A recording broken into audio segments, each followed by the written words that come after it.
आज की कहानी जीवन में सीख देने वाली है और यह कहानी हम सब के जीवन पर आधारित है। हम सबको ही अपने जीवन में बहुत सी समस्याओं का सामना करना पड़ता है और इन्हीं समस्याओं को लेकर हम हर वक्त अपनी तुलना किसी दूसरे के जीवन से करते हैं या फिर हम उन समस्याओं को लेकर भगवान को कोसते रहते हैं। यह कहानी भी ऐसे ही व्यक्ति की है जो दिन भर भगवान से शिकायत करता रहता था। वह एक मंदिर में सेवक था। उसका काम मंदिर की साफ सफाई करना था। एक दिन उसकी मुलाकात भगवान से हो जाती है। भक्तों और श्रद्धालुओं द्वारा दिए गए दान में से थोड़ा बहुत उसे मंदिर के पुजारी से मिल जाता था। इसी से उसकी गुजर बसर चल रही थी। वह अपनी ज़िंदगी में बहुत परेशान और दुखी था। मंदिर में काम करते करते वह दिन भर अपनी ज़िंदगी को लेकर शिकायतें करता रहता। एक दिन शिकायत करते हुए वह भगवान से बोला, भगवान जी, आपकी ज़िंदगी कितनी आसान है। आपको बस एक जगह आराम से खड़े रहना होता है। मेरी ज़िंदगी को देखो, कितनी कठिन ज़िंदगी है। मैं दिन भर कड़ी मेहनत करता हूँ, तभी 2 वक्त की रोटी खा पाता हूँ। काश मेरी ज़िंदगी भी आपकी तरह होती। उसकी बात सुनकर भगवान मुस्कुराने लगे और बोले, तुम जैसा सोच रहे हो वैसा नहीं है। मेरी जगह रहना बिल्कुल आसान नहीं है। मुझे बहुत सारी चीज़ें देखनी पड़ती हैं, बहुत सी व्यवस्थाएं करनी पड़ती हैं। ये हर किसी के बस की बात नहीं है। इतने में मंदिर का सेवक बोला, भगवान जी, कैसी बात कर रहे हैं आप? आपका काम आसान ही तो है। आपकी तरह तो मैं भी दिन भर खड़े रह सकता हूँ। इसमें कौन सी बड़ी बात है?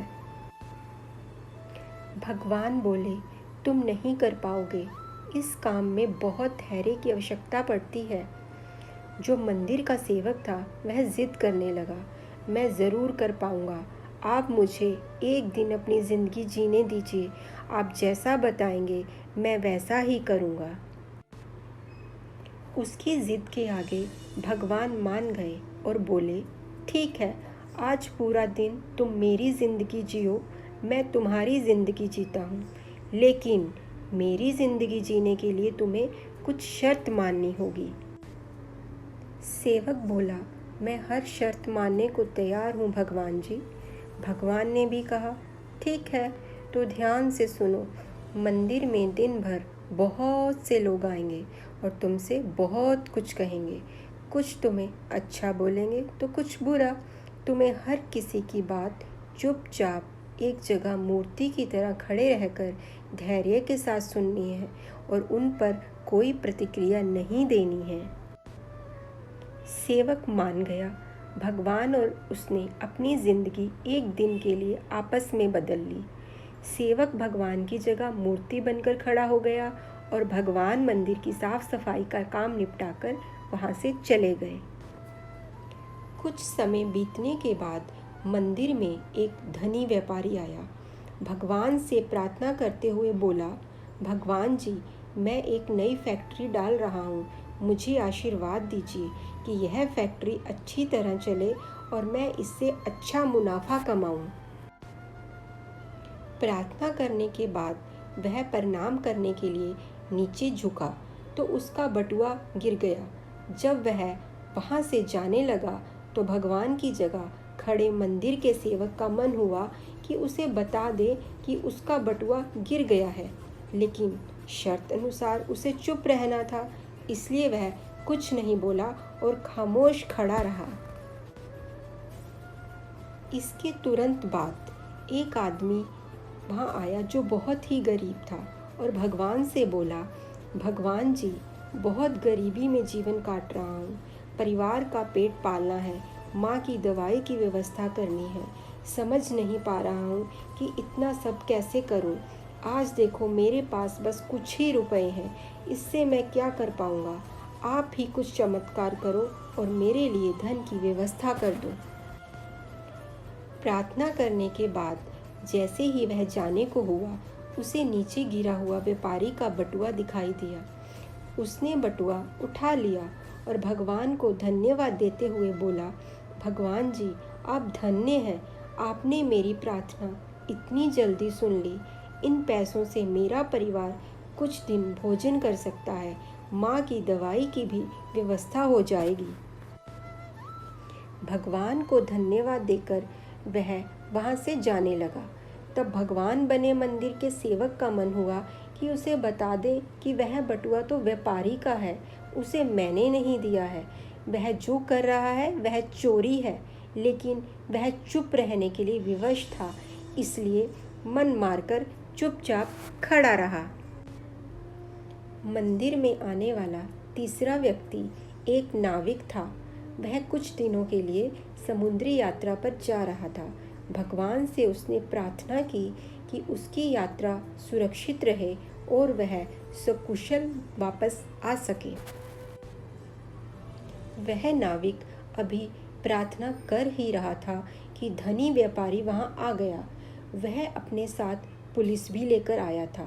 नाविक को देखकर वह पुलिस से बोला, मेरे बाद ये मंदिर में आया है, ज़रूर इसी ने ही मेरा बटुआ चुराया होगा, आप इसे गिरफ्तार कर लीजिए। पुलिस नाविक को पकड़कर ले जाने लगी।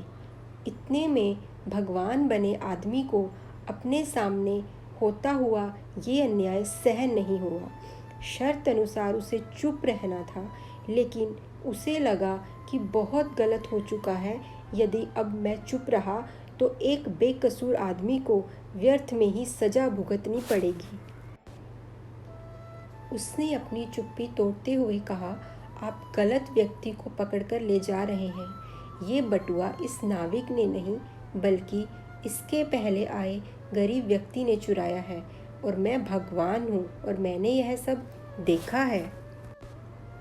आखिरकार पुलिस भगवान की बात कैसे नहीं मानती। उनकी बात मानकर उन्होंने नाविक को छोड़ दिया और उस गरीब आदमी को पकड़ लिया जिसने बटुआ लिया था।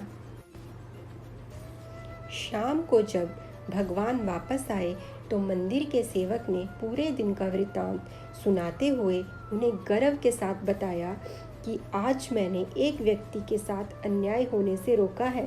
देखिए, आपकी ज़िंदगी जीकर आज मैंने कितना अच्छा काम किया है। उसकी बात सुनकर भगवान बोले, ये तुमने क्या कर दिया? मैंने तुमसे कहा था कि चुपचाप मूर्ति बनकर खड़े रहना, लेकिन वैसा ना कर तुमने मेरी पूरी योजना पर पानी फेर दिया।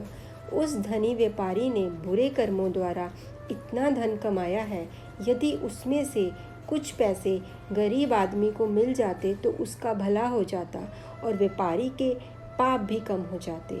और जिस नाविक को तुमने समुद्री यात्रा पर भेज दिया है, अब वह जीवित वापस नहीं आ पाएगा।